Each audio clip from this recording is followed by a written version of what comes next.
8절, 7절에다가 말했죠. 7절에다가 이제 저희가 이기는 자, 그 계시록 이기는 자에 대한 얘기하고, 이기는 자에 대한 얘기하고 이제 하나가 나왔습니다. 디모데 전서 2장 4절 잠깐 보시겠습니다. 디모데 전서 2장 4절.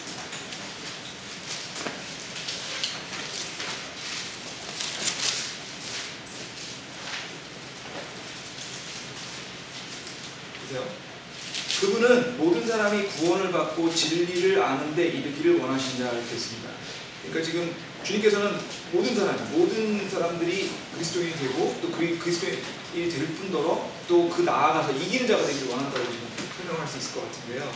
지금 저희가 구원은 그 그리스도인으로서의 시작이라고 말씀을 여러 번 드렸죠. 여러 번 말씀드렸는데 구원 이후의 삶, 행위가 나오는 삶을 통해서 더 주님께 가까이 갈 수 있는 것이고, 그렇게 됐을 때 이기는 자가 된다고 말씀을 드렸었는데, 그 이기는 자가 되는 건 주님께서는 다 모든 사람을 원하신다 이 얘기고요. 그래서 계시록 17장 14절 잠깐 보시면 이기는 자에 대한 얘기를 마지막으로 좀 하겠습니다. 17절 14절에 보시면 지금 이제 주님께서 이 적그리스도와의 전쟁에 대한 얘기죠. 음료와의 전쟁입니다. 이들이 어린 양과 전쟁하려니와 어린 양께서 그들을 이기시리니 그분은 주들의 주시오 왕들의 왕이시며 또 그분과 함께 있는 자들은 부르심을 받고 선정된 신실한 자들이라 하더라. 당연한 얘기죠. 주님이 그 피조물과의 전쟁을 통해서 이기신다는 건 너무나 당연한 얘기입니다. 그러니까 주님께서는 반드시 이기실 거라는 게 성경에 있는데, 우리는 어떻게 되는 거죠? 그 이기는 편에 있어야 되고, 또 주님과 그 이기는 전쟁에 참가를 해야 되겠죠? 그래서 계시록 2장 26절 보시면, 계시록 2장 26절, 이기고 나의 행위를 끝까지 지키는 자에게는 내가 민족들을 가질 권능을 주리니 그가 철장으로 그들을 다스리며 토기장의 그릇같이 부수어 산산조각 내리라. 이것은 곧 내가 내 하나님께로 받은 것과 같으니라. 이제는 이제 완벽히 이해되시겠죠?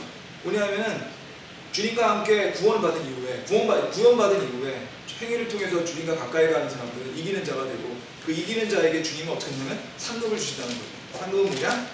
철장으로 민족들을, 이 민족이라고 하는 건 보통 이방인을 얘기할 때 민족이라는 말을 많이 씁니다. 그러니까 개혁성경은 열방이라고 보통 번역이 되어 있는 단어인데요. 그러니까 모든 이방인들을 통치하는 권능을 이기는 자에게 주시겠다. 그러니까 구원받고 난 다음에 주님의 행위를 통해서 가는 사람들한테는 이런 권능을 주시는 상급을 주시겠다 이 얘기거든요. 똑같은 얘기가 계속 3장 14절에 있죠. 하나 4절에 있습니다. 4절에 사대에도 자기 옷을 더럽히지 아니한 몇 사람이 내게 있어 그들이 흰 옷을 입고 나와 함께 걸으니 그들은 합당한 자들이라. 이기는 자 곧 그는 흰 옷을 입으니 내가 그의 이름을 생명책에서 지워버리지 아니하고 그 이름을 내 아버지 앞에서과 그분의 천사들 앞에서 시인하리라. 여기는 좀 더 구체적으로 저희가 계속 얘기했던 옷에 대한 얘기가 나오고 있죠. 제가 8절 하면서 다시 한번 정리하겠습니다만, 옷을 입는다는 건 의를 입는다는 뜻이라고 말씀드렸잖아요. 행위를 통한 의를 입었을 때, 자기 옷을 더럽힌다는 얘기 뭐냐면 행위를 통해서 그 구원받은 이후의 얘기입니다. 행위를 통해 가지고 자기 옷을 제대로 한 사람들, 그런 사람들에게는 주님과 함께 걷는다는 얘기죠. 주님과 함께 동행하고, 그러면서 이름을 생명책에서 지워버리지 않는다는 얘기가 좀 헷갈릴 수 있는데, 이게 구원받는 뜻이 아니라고 말씀드렸죠. 이름이라고 하는 여기의 이름은 직위를 얘기하는 단어입니다. 그러니까 단순히 생명책에서 한다는 게 그냥 생명에서 구원하는 뜻이 아니고, 생명책에서 이 사람은 구원받았을 뿐더러 어떠어떠한 직위가 있는 사람이다, 이렇게 기록이 되어 있는 그 지위를 남겨놓겠다는 얘기입니다. 그러니까 상급을 받아서 구원받은 사람 중에서 이 사람은 무슨 직급을 받은, 무슨 상급을 받은 사람이란 그런 내용을 남겨놓겠다는 얘기입니다. 그래서 그런 분들은 주님께서 그분의 천사들, 또 그분 아버지 앞에서 그런 사람들을 인식하시고 시인하실 거라는 말씀, 상급을 주겠다는 얘기죠. 이 생명책에 이름을 하겠다는 이런 얘기를 제가 좀 설명하기 듣기 싫으면, 설명을 드리면, 저는 18세기 그 영국 해군에 대한 관심이 되게 많아가지고요. 그 영국 해군에 대한 책들을 되게 많이 몇 번 말씀드린 것 같은데, 그 읽으시라는 얘기는 아니고요. 그러니까 그 홈블로우라고 굉장히 좋아하는데, 그 홈블로우 시리즈가 한 열 몇 권짜리 시리즈거든요. 거기에 이제 보면은 영국 해군에 대한 얘기가 굉장히 많이 나옵니다. 근데 그 당시 영국 해군은 사상 최강의 해군 중에 하나였거든요. 그래서 그때 거기에 보면 함장의 리스트가 있어요. 그 홈블로우가 함장이 됐습니다. 함장이 되면 보통 이제 함장이라는 걸 캡틴이라고 하는 함장이거든요. 캡틴은 그 함장이 돼가지고 함장의 명부가 있는데, 함장 명부가 함장 명부에 홈블러 이름이 맨 마지막에서 세 번째라는 구절이 나와요. 근데 함장 명부에 800명이 있대요. 800명이 있는데 800명 중에 맨 뒤에 세 번째. 그 앞에 797명이 있는 거죠. 그러면 어떻게 되냐면은 배가 있는데 영국에는 그 당시에 배가 종류가 여러 종류가 있거든요. 그러니까 아주 큰 배부터 시작해가지고 보통 뭐 관심 없으신 분들은 관심이 없으시겠지만 이제 배 사이즈별로 이제 배를 구분하는데 큰 배들은 대포가 몇 개 있냐라고 구분을 하거든요. 제일 큰 배가 이제 보통 100개, 대포가 100개 있는 100문짜리부터 시작해가지고 10문짜리까지 쭉 있습니다. 그리고 그 1등급, 2등급, 3등급, 4등급, 5등급, 6등급, 등급 외 해가지고 7등급으로 나눠져 있고요. 그 배가 순서가 다 있어요. 근데 그 배 중에서도 어느 배가 더 좋은 배가 다 있습니다. 그러면 함장은 어떻게 되느냐? 그 순서 안에서 그 순서대로 배를 저걸 받는 거예요. 그래가지고 홈블로어가 이제 홈블로어가 굉장히 이게 가난한 뭐 정확히 말하면 가난한 건 아닌데 중산층의 이제 아버지가 의사인가 그러는데요. 그 당시 의사는 굉장히 직급이 낮았거든요. 그래서 귀족이 아니라는 얘기죠. 의사는 얘기. 그래서 의사의 아들인데 아주 가난하게 해가지고 되게 가난해서 함장이 됐는데 연줄도 없고 백도 하나 없어가지고 제일 밑에 있었어요. 그렇게 되니까 어떻게 되니까 800개 중에 800명 중에 뒤에서 세 번째니까 배 중에서 가장 나쁜 배를 주는 거예요. 함장이 되긴 됐는데. 그래가지고 20문짜리 배 그거를 받았는데 너무 기뻐하는 장면이 나옵니다. 아, 자기가 드디어 이제 내가 함장이 돼서 배를 받았다. 근데 그걸 보면서 저는 이 생각이 나더라고요. 아, 이게 생명책의 이름이 직급대로 있다면 저희가 이제 여러분들이 직급이 돼가지고 생명책이 있는데요. 순서가 있는 거예요. 맨 위에 아마 사도 바울이 있겠죠. 그 함장 명부에 가장 위쪽에 있는 사람 중에 누구냐면 여러분들이 아시는 분 중에 하나입니다. 넬슨이라는 분이 맨 위에 있어요. 넬슨이 아마 맨 위에서 랭킹으로 치면 한 서너 번째 안에 있습니다. 홈블로어는 맨 밑에 있고요. 우리는 어떻게 가요? 다른 건 몰라도 사도 바울은 아마 탑3 안에 있을 겁니다. 베드로하고 사도 바울하고 저는 사도 바울이 위에 있을 것 같은데요. 순서대로 만약에 주님이 노력하는 순서대로 한다면 제가 보기엔 사도 바울이 제일 위에 있을 거예요. 요한하고 뭐 베드로하고 비슷비슷하지 않을까 싶은데 우리는 그 중에서 어디 있을지는 여러분 향해 다는 거죠. 근데 그거에 따라서 마치 홈블로어가 그 배를 순서대로 받듯이 성명책에 있는 그 직급대로 여러분에게 주신다는 거예요. 그런데 제가 이 얘기 한번 드렸잖아요. 아니 그냥 천국에 가면 되는데 천국에 가서 뭐 거기서 설거지를 하던 문지기가 되던 아니 배를 안 가도 된다 나는.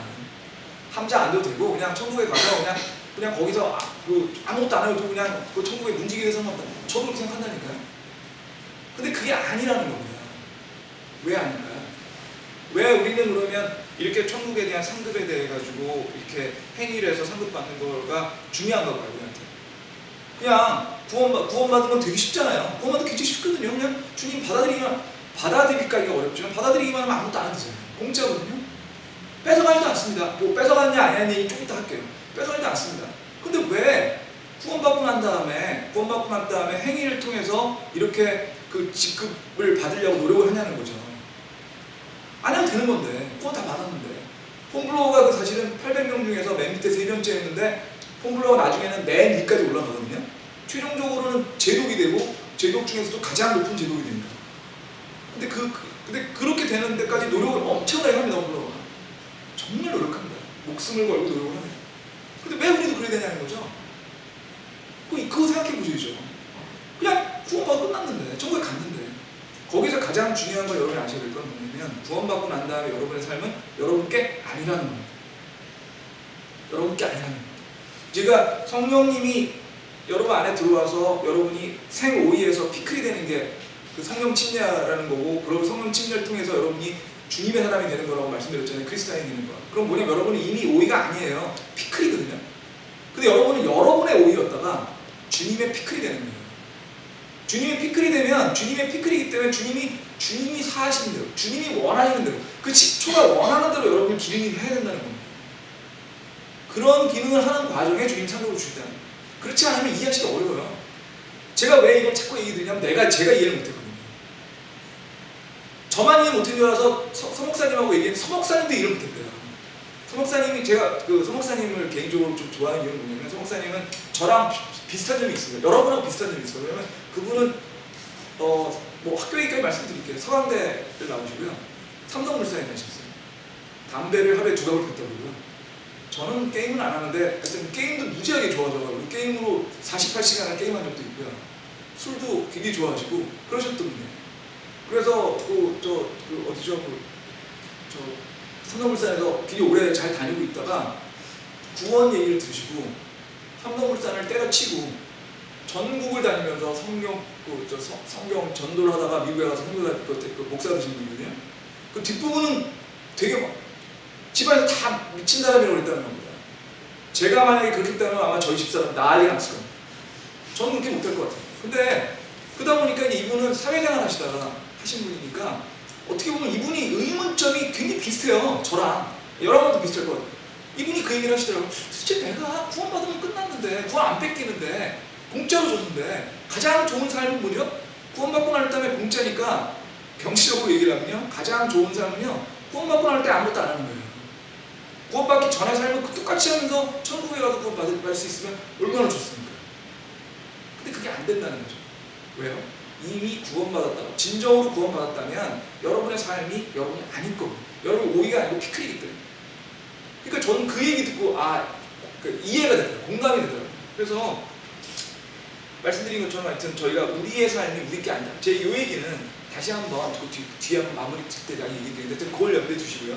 근데 그럼 두 번째로 그러면 주님과의 삶에서 주님과 가까이 있는 삶이 얼마나 대단할 거냐 별거 아니라고 생각할 수도 있다는 거죠. 그렇지 않아요. 왜 별거 아니냐면 재밌는 얘기가 인간은요 사람은 굉장히 좀 이렇게 뭐랄까 순위를 하는 걸 좋아합니다.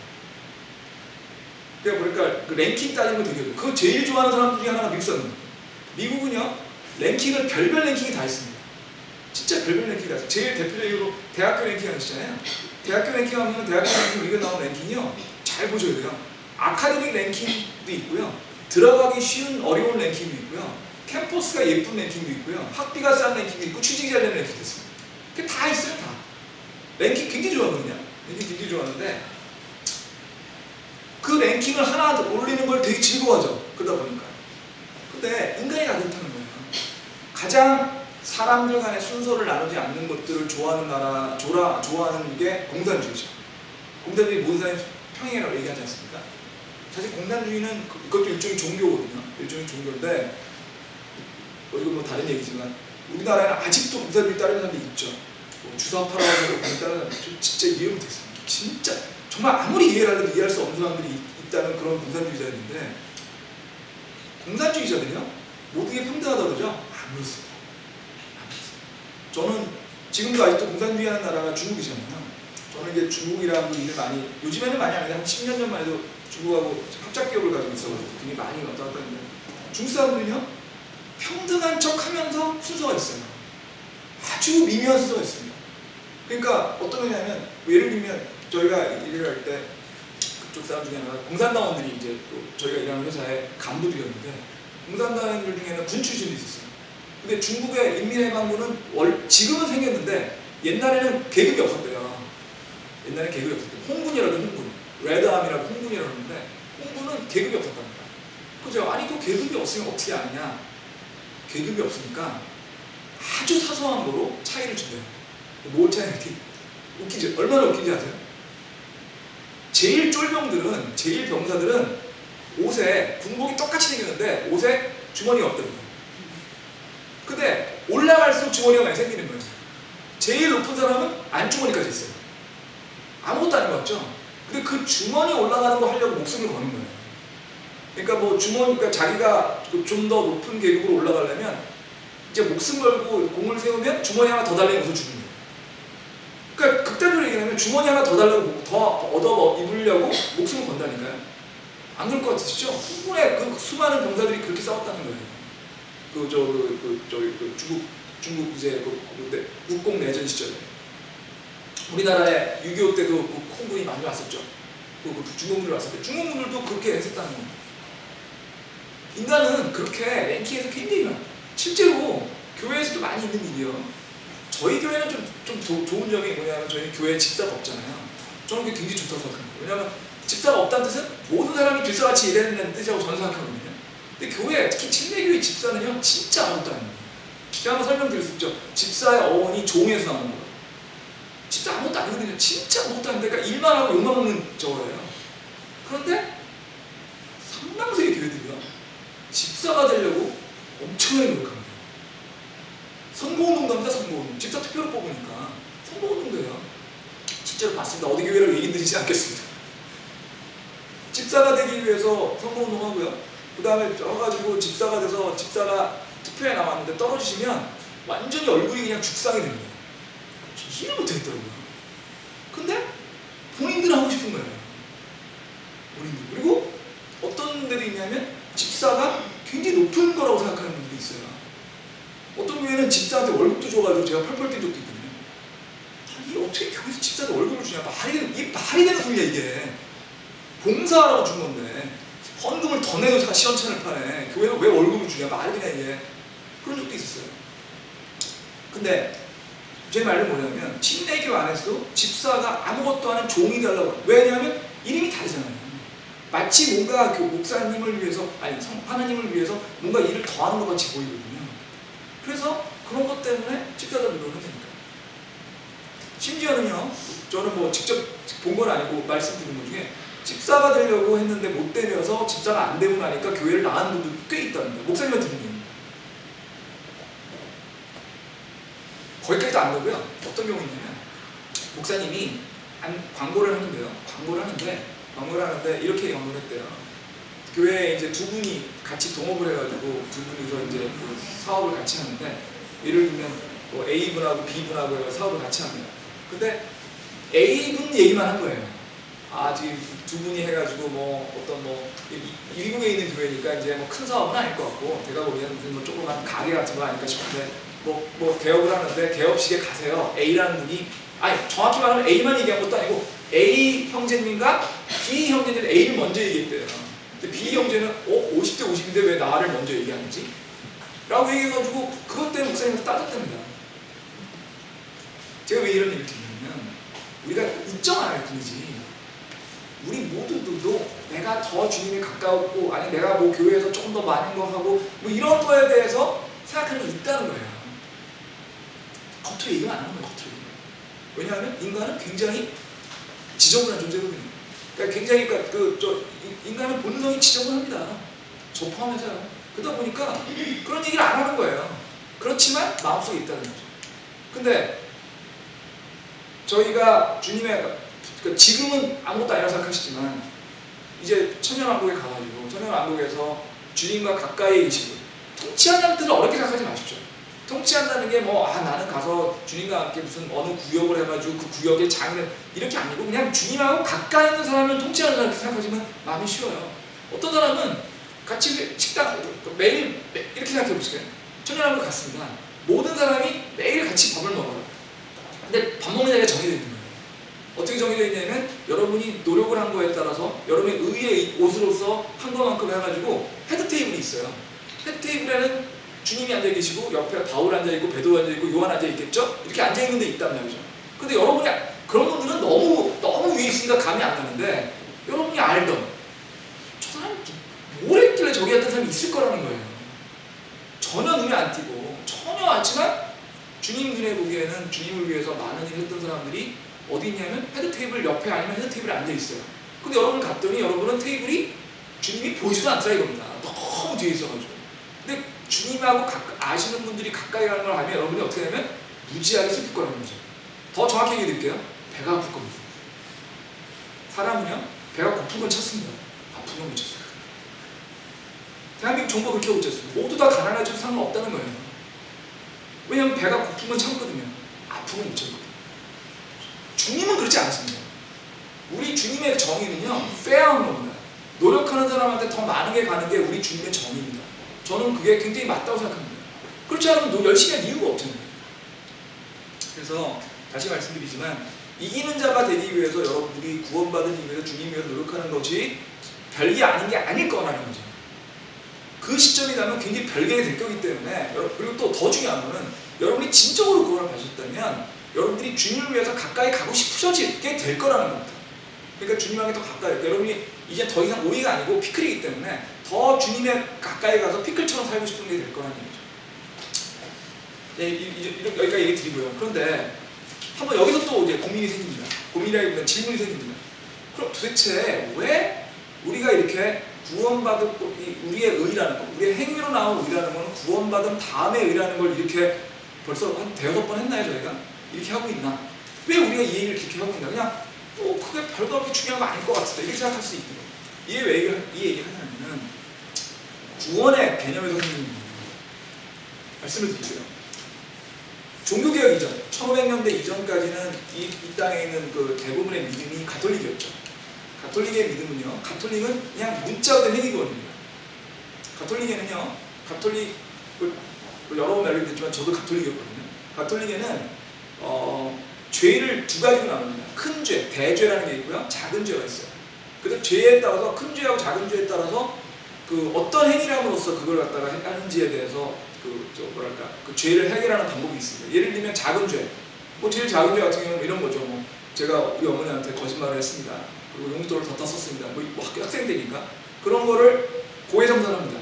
그 고해성사하면은 고해성사를 매주 하거든요. 매주 하는데 매주 하면은 신부님께서 이렇게 얘기해요. 그러면 주기도문을 몇 번 외고 사도행전을 사도신경이죠. 사도신경을 몇 번 외고 성모성을 몇 번 외면 된다. 이렇게 얘기해 주는 거예요. 작은 죄니까. 저는 안 해봐서 모르겠지만 살인한 사람이 가서 하면 뭔가 다른 거 하겠죠. 저 살인했습니다 그러면 거기다 사도신경 몇 번 외서 이제는 알 거 아닙니까? 그렇게 달라요. 하지만 핵심은 이거는 거예요. 죄를 졌을 때 그 죄를 인간의 행위로 극복하게끔 가르칩니다. 극복하게 가르치고 그 극복에서 그걸 통해서 구원을 받고요. 본인이 그걸 극복을 못하고 가면 곧장 어디 가는 게 아니라 연옥이라는 데 가거든요. 그 연옥에 있을 때 그 사람을 가까이 하는 사람들이 중보기도를 하거나 정확히 말하면 중보 헌금을 해가지고 그 연옥에서 천국에 갈 수 있게끔 이렇게끔 가르칩니다. 이게 핵심은 뭐냐면 행위에 달려있어요. 그리고 행위에 달려있고 행위를 통해서 사람들을 통제합니다.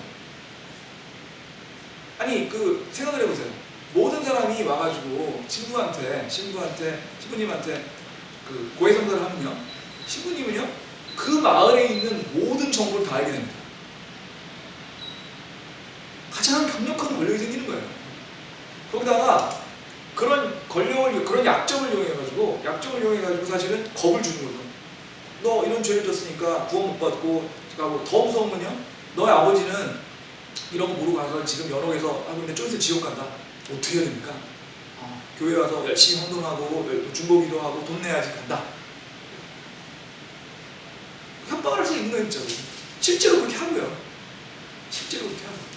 그러다 보니까 그 가톨릭 교회들은 사실은 이렇게 행위 구원을 중심으로 해가지고 어떻게 보면 겁을 줌으로써, 그러니까 위협을 함으로써 사람들을 주님께 오게끔 하는 체제로 되어 있습니다. 그리고 그걸 이용해서 굉장히 강력한 정치적 위치로 되어 있습니다. 본인들은 모릅니다. 그 안에 들어가 있으면 모릅니다. 밖에 나오면 모릅니다. 그렇게 되어 있거든요. 그런데 종교 개혁이 일어나면서 루터가 이제 어떤 걸 하면 이신칭이라는 걸 다시 발견했죠. 갈라디아서하고 로마서를 읽으면서, 특히 갈라디아를 읽으면서 루터가 무슨 얘기를 했냐면, 대단한 사람입니다. 루터는 어떻게 보면 모든 사람이 이렇게 행위로 구원한다는데, 이 갈라디아서를 읽으면서 어떤 걸 알게 됐냐면 아니거든요. 믿음으로 구원받는다고 나와 있거든요, 성경에. 그리고 루터가 뭘 했죠? 라틴어나 아니면 라틴어 성경을 독일어로 번역을 했습니다. 독일 사람이니까. 자기네나 말하면 아무리 성경을 읽어도 행위로 구원받는 얘기가 아닌 거예요. 성경의 전체 맥락을 보니까 구원은 믿음으로 받는다고 되어 있거든요. 오직 믿음만, 이신칭, 오직 믿음으로만 의롭게 된다는 걸 알고 나니까 루터가 이건 아니다 해가지고 한 게 종교개혁입니다. 루터 대단한 사람입니다. 진짜. 지금 보면 아무것도 아니죠. 그 안에 있던 사람이 그렇게 만들어냈다는 건 대단한 거예요. 그리고 물론 루터의 말이 100% 맞는 거 아닙니다. 루터의 그 믿음 중에 우리하고 다르게 꽤 있습니다. 하지만 믿음을 통해서 구원받는다 라는 걸 다시 발견한 것만으로도 루터는 정말 존경받아야 된다고 저는 생각합니다. 어떤 목사님들은 굉장히 싫어하는 분들이 많으세요. 특히 진리의 목사님 굉장히 싫어하시네요. 저는 그분들은 그렇지만 저는 인생 안 합니다. 저는 이신칭이라는 말 하나만으로도 굉장히 대단한 분이라고 생각합니다. 근데 그런 식으로 해가지고 믿음을 통해서 구원받는다는 것이 나오게 되니까 행위하고 믿음에서 믿음이 얼마나 중요한지를 알게 됐어요. 그리고 가톨릭에서는요, 구원 얘기 잘 안 합니다. 왜 안 하죠? 구원받는다는 확신이 없으니까 구원이라는 얘기를 계속 겁을 줄 뿐이에요. 여러분이 이렇게 하면 지옥에 갑니다 왜 얘기를 하죠? 죽음. 구원 얘기 별로 안 하거든요. 그런데 이제 루터가 생각하면 그게 아니거든. 그래서 구원 얘기가 갑자기 종교개혁 이후에 다시 중요해진 겁니다. 원래 구원이 중요했을 텐데 계속 가톨릭이 그러다 보니까 구원이 종교개혁이 다시 중요해진 겁니다. 중요해지면서 그러면서 이제 구원에 대한 얘기가 많이 나오게 되고 구원의 핵심이 되게 됐는데 사실은 성경의 진짜 주제는 꼭 구원은 아니거든요. 구원도 중요한 주제긴 하는데 정확히 말하면 주님의 왕국에 대한 주제인데 어쨌든 구원이 이렇게 해서 핵심이 되게 됐죠. 중요하게 되겠죠. 근데 그러고 난 다음에 이제 루터 이후에 칼빈이 나왔습니다.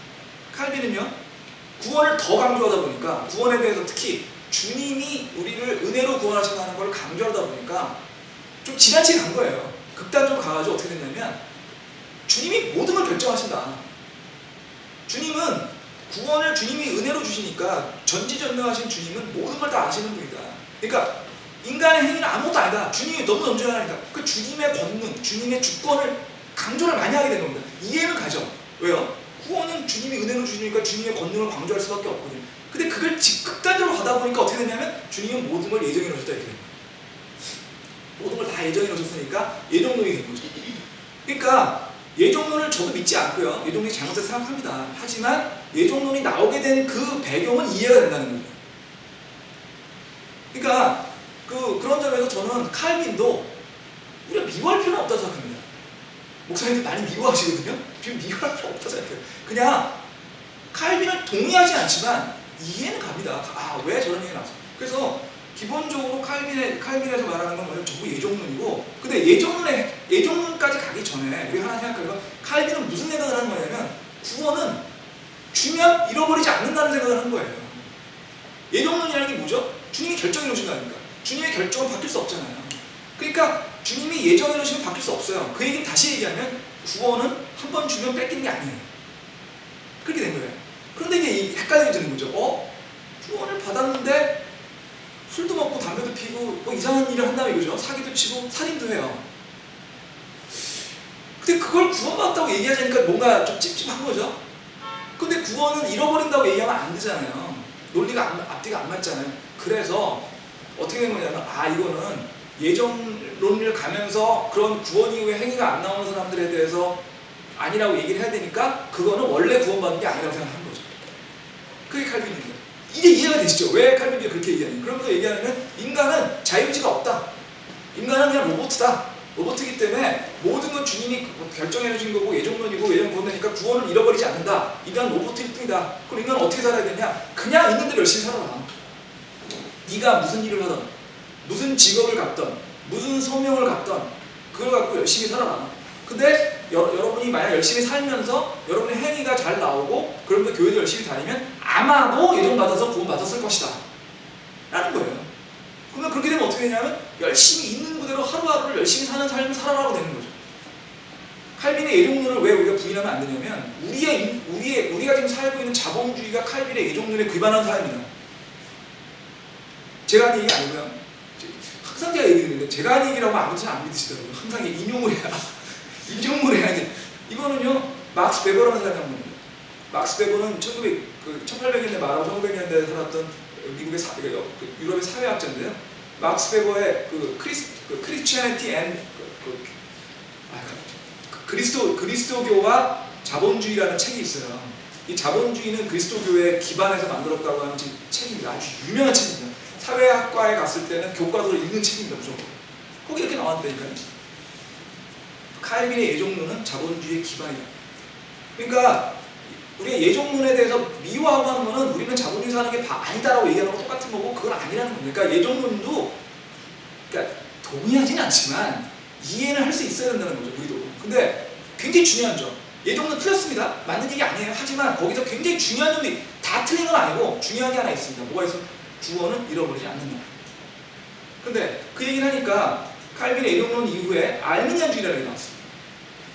뭐 그렇게 큰 지차는 없습니다. 알미니안주의는 어떻게 하냐면 어떻게 우리가 그러니까 정확히 말하면 알미니안주의가 조금 앞서는데 하여튼 뭐 두 개가 다른 거니까 알미니안주의는 뭐냐면요 인간의 자유의지가 있다는 거예요. 어떻게 인간이 로봇이냐? 인간의 자유의지가 있다. 인간의 자유의지가 있고 인간의 자유의지를 통해서 주님의 구원을 찾아가는 것이다. 뭐 그런 거예요. 근데 그 감리교 쪽이죠. 이거는 웨슬리 감리교 쪽에 관련된 얘기인데 잠깐 말씀드리면요. 그 다음에 알미니안주의에서 무슨 얘기하느냐? 구원을 받았다가 잃어버릴 수도 있다는 겁니다. 행위가 안 나와요. 그러니까 않는데 구원이 없으면 구원을 잃어버릴 수 있다라고 얘기하는 거예요. 자유의지가 중요한데 자유의지를 좋아하고 나쁜 짓을 하면 주님이 뭔가 벌을 주겠잖아요. 그러니까 구원을 뺏겠다는 거예요. 그게 알미니안 주의. 우리가 믿는 미드는 성경주의라고 보통 부르는데 저희가 믿는 미드는 뭐냐면 구원은요 뺏기면 안 되는 거잖아요. 은혜로 주는데 뺏긴다는 건 그건 은혜가 아니라는 거거든요. 그러니까 뺏길 수 없어요. 그러니까 우리는 뭐냐면 구원을 받고 난 다음에 행위가 없더라도 구원을 뺏기진 않는다. 단지 행위가 없으면 구원 이후의 삶에서 주님이 우리한테 주시기로 했던 상급을 잃어버린다는 게 우리가 성경주의인데요. 굳이 말씀드리면 알미니안주의와 켈빈주의 중에 우리가 어디 쪽에 가깝냐? 켈빈주의에 가깝습니다. 왜요? 구원 잃어버리지 않거든요. 목사님들이 이제 켈빈주의 예정론을 무지 미워하시는 거 아는데 그거는 이런 것 때문에 그럴 겁니다. 켈빈주의를 믿게 되면 선교의 의미가 없거든요. 아니 이미 이 정도 때 선교 왜 해요? 그냥 열심히 하면 되지. 그렇지 않습니까? 그래서 이제 많이들 미워들 하시는데 그럼에도 불구하고 굳이 따진다면 저희는 구원을 잃어버리지 않는다는 게 더 중요한 거기 때문에 켈빈주의에 가까운 거고 실제로도 켈빈주의하고 많이 연결돼서 나오게 된 겁니다. 그런데 이 얘기만 드릴게요. 찰스 스펄전이라는 목사님이 계세요. 그러니까 침례교 목사님들 중에서도 많이 말씀하시는 목사님인데 스펄전 목사님은 예정론을 믿으신 분입니다. 하지만 저희랑 믿음이 거의 똑같아요. 아주 미미한 게 몇 개 틀리지만 몇 개 다 똑같습니다. 그럼 스펄전 목사님은 예정론을 믿었으니까 우리는 스펄전 목사님은 나쁜 사람이니까 아니다. 아니잖아요. 그죠? 그러니까 저는 뭐냐면 이런 것 같아요. 핵심되는 믿음이 있습니다. 그 핵심되는 믿음을 믿고 우리가 그 믿음을 따라가야 한다 생각합니다. 그리고 그건 절대 양보할 수 없죠. 구원을 은혜를 받는 거고 구원은 뺏길 수 없는 거고 구원은 하지만 그 핵심되는 믿음이 똑같은 상태에서 약간씩 차이가 난다고 해서 미워할 필요는 없다고 생각합니다. 그분들을 우리 쪽의 믿음으로 오게끔 말할 수는 있겠지만 미워할 필요가 없다. 그렇게 미워하기 시작하면 사실은 아무도 좋아할 수가 없어요. 아무도. 그건 아닌 것 같아요. 저는. 그건 제 생각입니다. 제 생각인데 하여튼 제가 왜 이런 얘기를 드리면 예정론들을 굉장히 미워하시거든요. 이 정도는 잘못했습니다. 됐는데 이런 맥락이 있다는 얘기를 아시고 하셔야 된다는 거고요. 근데 그러면 이제 이런 것들, 그럼 저희가 이제 이런 것들에서 우리가 성경을 해석하는 걸 잠깐 말씀드리면 성경 해석의 기준을 말씀드릴 때 성경 해석의 기준이 이런 가톨릭하고 켈빈주의하고 그 다음에 저 알미니안주의하고 그러니까 예정론이죠. 예정론하고 알미니안주의하고 우리가 믿는 성경주의 4개를 말씀드렸잖아요. 그 이 모든 게 어디서 나왔을까요? 이 모든 건 결국 성경 해석에서 나온 거예요. 성경을 어떻게 해석할 거냐? 성경 하나인데 성경을 어떻게 성경 해석이 맞을 수 없죠. 첫 번째로요. 가톨릭은요. 성경을 어떻게 해석하냐면 영해를 합니다. 영해라는 게 뭐냐면 성경에 있는 말을 상징으로 보는 겁니다. 상징으로 보고 상징을 이용해서 설명을 하는 거죠. 그럼 어떻게 하냐면 예를 들어 성경에 어둠이 나왔다. 어둠이 나왔으면 전후 맥락 전혀 상관없이 그냥 어둠은 지옥이다 이렇게 설명하는 거예요. 그러니까 어둠에 떨어졌다는 지옥이 같다 생각하는 거예요. 영해가 가장 무서운 건 뭐냐면 영해로 해석을 하게 되면 해석이 무지하게 많이 나오게 됩니다. 예를 들면 지옥이라고 어둠을 해석을 할 수도 있고요. 어둠이 마음이 괴로운 상태로 해석할 수도 있을 거 아닙니까? 그렇죠? 어둠이 예를 들면 내가 뭐 이렇게 좀 잘못을 했을 때 내 마음에 있는 그런 것을 어둠을 해석하기 때문에 지 마음대로 해석할 수 있는 거예요. 저는 개인적으로 이 영해가 제일 많이 쓰이는 게 뭐냐면 문학 쪽입니다. 뭐 저희 집 식구들이 이상해가지고 저를 포함해가지고 아마 핏줄이 그런 모양인데 저희 애들도 그렇고 저희는 문학을 굉장히 싫어합니다. 저는 문학 작품들 별로 안 좋아하거든요. 그러니까 인문학들은 좋아하는데 철학이나 사학 쪽은 관심이 많은데 문학에 관심이 없어요. 근데 문학에 제일 관심이 없는 게 싫은 게 해석은 많아요. 진짜 뭐 그냥 저는 재밌게 읽었는데 나중에 그거에 대해서 나중에 설명을 들으면 이게 이런 뜻이었어 이런 뜻이에요. 이게 이런 뜻이었어. 그러니까 저는 문학 작품보다 그거 해석하는 해석책이 더 어려워요. 어떤 때는. 그러니까 이런 거죠. 뭐 예를 들면 무슨 그 작품이 나왔는데 거기에서 나오는 이런 거는 요런 거를 해석을 한 거다. 그래가지고 문학 작품을 많이 안 읽으니까 제가 예를 잘 못 듣겠는데 보면은 거기에 나와 있는 내용들을 그 내용이 아니라 그게 무슨 그러니까 예를 들면 이런 거죠. 청년 백수에 대한 삶을 쓴 소설이 있어요. 근데 그 사람이 무슨 어떤 어려움에 빠졌다가 무슨 구에 나오는 이런 얘기를 재밌게 봤죠.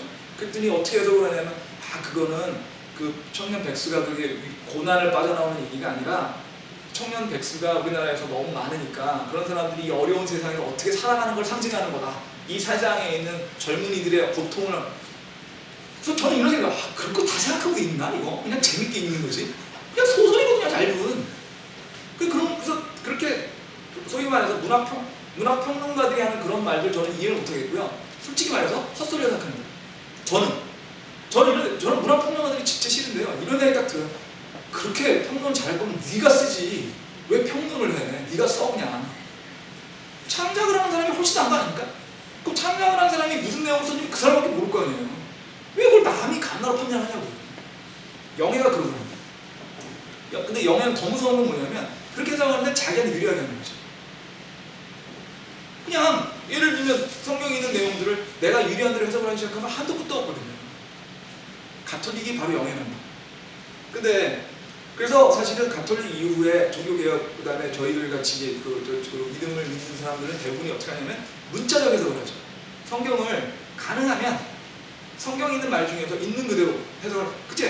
근데 문자적 해석을 하더라도 여러분이 아셔야 될 건 뭐냐면 성경도 사람이 글을 쓴 거기 때문에 인간의 언어가 가지고 있는 한계점이 있다고 말씀드렸잖아요. 같은 단어가 여러 뜻을 가질 수도 있고 그 다음에 상징법을 쓸 수도 있어요. 그러니까 예수님께서 나는 무늬로 했으면 무늬 아니잖아요. 그거는. 나는 무늬로 했으면 예수님은 나무로 만들었다고 하면 아니지 않습니까?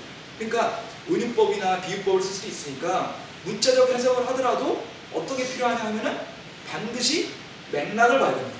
문맥을 봐야 됩니다. 문맥.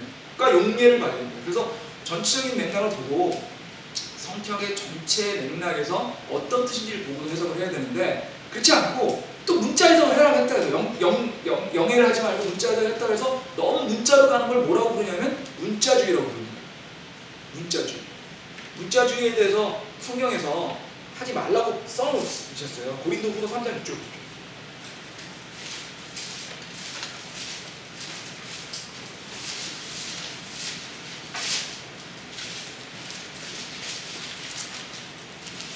그분께서는 또한 우리를 세상과 언약의 이름과 사역자로 삼으시되 율법 자구의 사역자가 아닌 영의 사역자로 삼으셨으니 율법 자구는 죽이되 영은 생명을 줍니다.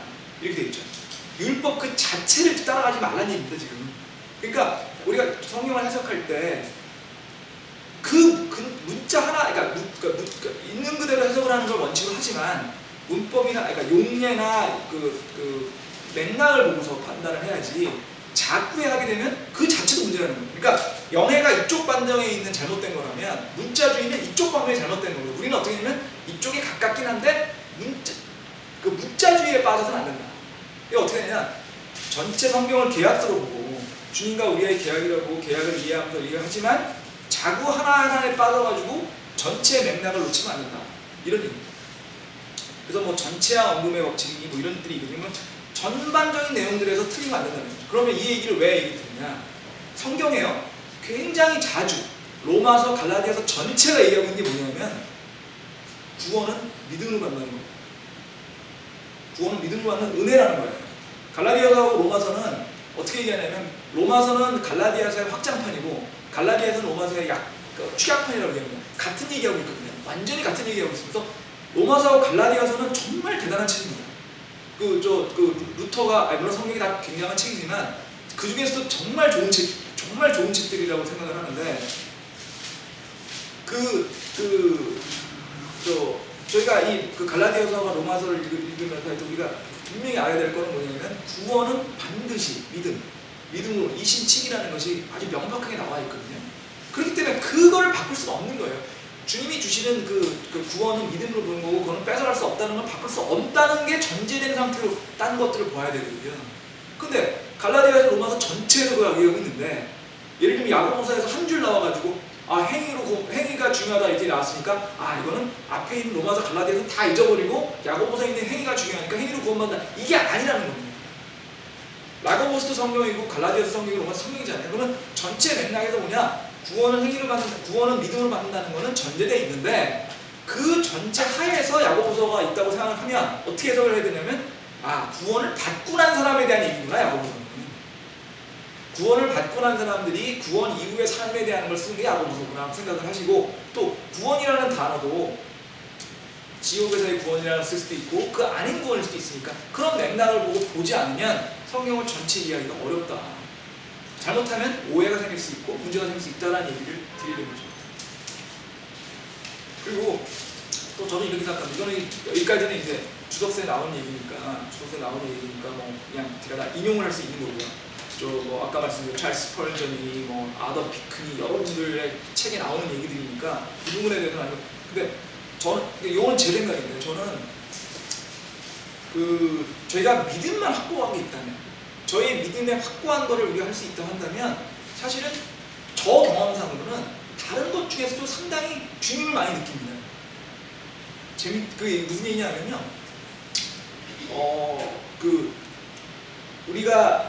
저는 제가 확실하게 믿는 믿음, 그러니까 제 간증을 잠깐 드리면 제가 확실하게 믿는 믿음이 이런 겁니다. 우리는 믿음으로 구원받았고요. 우리 능력은 아무것도 할 수 없고요. 주님은 모든 걸 할 수 있습니다. 해줄 수 있습니다. 그럼 저희가 할 수 있는 건 뭐냐면 주님한테 모든 걸 맡기고 하루하루를 주님을 뜻하게 살 수 있도록 노력을 하는 겁니다. 우리가 주님의 말하는 제가 기도를 한 게 주님의 그 기도 응답을 드리지 않으셔도 그게 주님이 최선일 수 있거든요. 그러니까 기도를 하면서도 항상 이런 생각을 합니다. 주님 이 기도를 이렇게 하지만 주님이 생각하는 최선이 될 수 있게끔 해주십시오라고 기도합니다. 정확히 말하면 그렇게 하려고 노력을 하죠. 그렇지 안 되잖아요. 이렇게 이왕이면 이렇게 해주세요 이렇게 되잖아요. 주님이 뜻대로 해주시면 이왕이면 이렇게 해주시고 주님이 원하는 학교에 가게 애들이 해주면 이왕이면 좋은 학교 보여주시고 이러지 않습니까? 그렇죠? 그렇지만 그렇게 노력을 하는데 그런 믿음이 있거든요. 어쨌든 내 능력으로 할 수 없고 주님한테 다 맡기고 주님을 따라가요. 근데 어떤 목사님들은 이런 말씀들을 하세요. 서목사님도 그 얘기를 하시는데 저는 그거는 조금 서목사님과 의견이 다른데 서목사님 같은 경우 이렇게 철학책 같은 거 읽지 말아라. 그다음에 뭐 그런 걸 읽으면 헷갈리고 어떻게 믿음이 흔들린다. 물론 그럴 수도 있습니다. 그렇지만 저는 조금 생각이 다른 건 뭐냐면 저는 그런 믿음의 것을 보면 전혀 생각하지 못했던 거에서 주님을 느낄 때가 있어요. 저는 노자의 도덕경을 되게 좋아합니다. 그런 거 좋아한다 그러면 목사님이 되게 싫어질 겁니다. 저는 목사가 아니니까. 그러니까 저는 제가 인생을 살면서 가장 좋아하는 책 중에 하나입니다. 노자의 도덕경 뭐 이런 거 되게 좋아하는데요. 도덕경에 보면 도덕경의 핵심은요 이런 거예요. 그러면 자기 힘으로 하는 것을 할 수 있다고 생각하지 말라는 거예요. 그게 무의라고 하는 거예요. 무의. 자기의 능력으로 한다고 생각하지 말아라. 모든 건 뭐의 힘이냐? 자연이라는 거예요. 자연. 그리고 자연은 뭐냐면 유무상생이라고 하거든요. 있는 것과 없는 것은 결국은 엮여 있는 것이다. 이런 뜻인데요. 결국은 우리 힘으로 되는 게 아무것도 없고 모든 게 자연으로 된다는 거예요. 근데 자연을 하나님을 바꿔놓으세요. 비슷한 얘기 아닌가요? 그리고 내가 뭘 이루려고 하지 말고 자연을 따라가라는 겁니다. 왜냐하면 내가 이루려고 하는 것이 좋은지 나쁜지 모르거든요. 노자 말고 장자라는 사람들, 노장이라고 해서 장자의 책에 나오는 것 중에 가장 유명한 그게 아니고 세옹지마라는 말이 있거든요. 들어보셨죠? 세옹지마가 보니 뭐가 좋은지 본다는 거거든요. 뭐 이런 일이 있었는데 그게 축하합니다 그랬더니 아니다 이거 나쁜. 결국은 어떻게 좋은지는 나중에 와야 된다는 얘기입니다. 결국 노장사상의 핵심은요 사람의 힘을 믿지 말고 자연의 뜻을 따르라는 거거든요. 자연을 하나님으로 바꿔놓으면 우리하고 비슷해요. 그러니까 저는 어떤 생각이냐면 우리가 주님에 대한 믿음이 확고하게 있다면 주님에 대한 그 확고한 믿음이 오히려 여러 가지의 경험을 통해서 강해지는 느낌을 받습니다. 그러니까 이런 느낌. 노자한테 우리가 성경을 줄 수 있었다면 이 사람이 어떤 얘기를 했을까 하는 생각을 하게 될 때가 있어요. 노자는 BC 500년대 사람이니까 성경이 없었거든요. 구약은 있었겠네요. 신약은 없었죠. 제 취지는 우리랑 믿음이 다르다고 해서 우리가 생각이 다르다고 해서 특히 우리가 큰 믿음이 같다면 그러니까 그러니까 은혜로 구원받고 믿음으로 구원받는다는 큰 믿음이 갖고 한다면 조금씩 다르게 믿는 사람들에 대해서 우리가 조금 더 그 사람들이 이해할 필요가 있지 않나는 얘기 드리는 겁니다. 노자와 장자도 이해할 수 있는데 그거 뭐 이해 못하겠냐는 거죠. 단지 동의하면 안 되죠. 왜냐면 잘못됐다고 생각하니까. 그러니까 우리 의견을 얘기할 수 있지만 미워하고 그건 아닌 것 같아요. 근데 하여튼 왜 제가 이런 얘기 드리냐면 우리의 믿음이 우리 전체 믿음 중에 가장 보수적이거든요. 굉장히 보수적이다 보니까 그렇게 생각하기가 쉽습니다. 우리 모두 다. 그러지 말자는 뜻입니다. 자, 그럼 여기까지 말씀드리고요. 다음 시간에 그러면 지금까지 거의 한 5주 정도 4-5주 정도 걸려가지고 했던 얘기를 마지막으로 정리하고 넘어가겠습니다. 또 하고 하나님 지금 내가 보지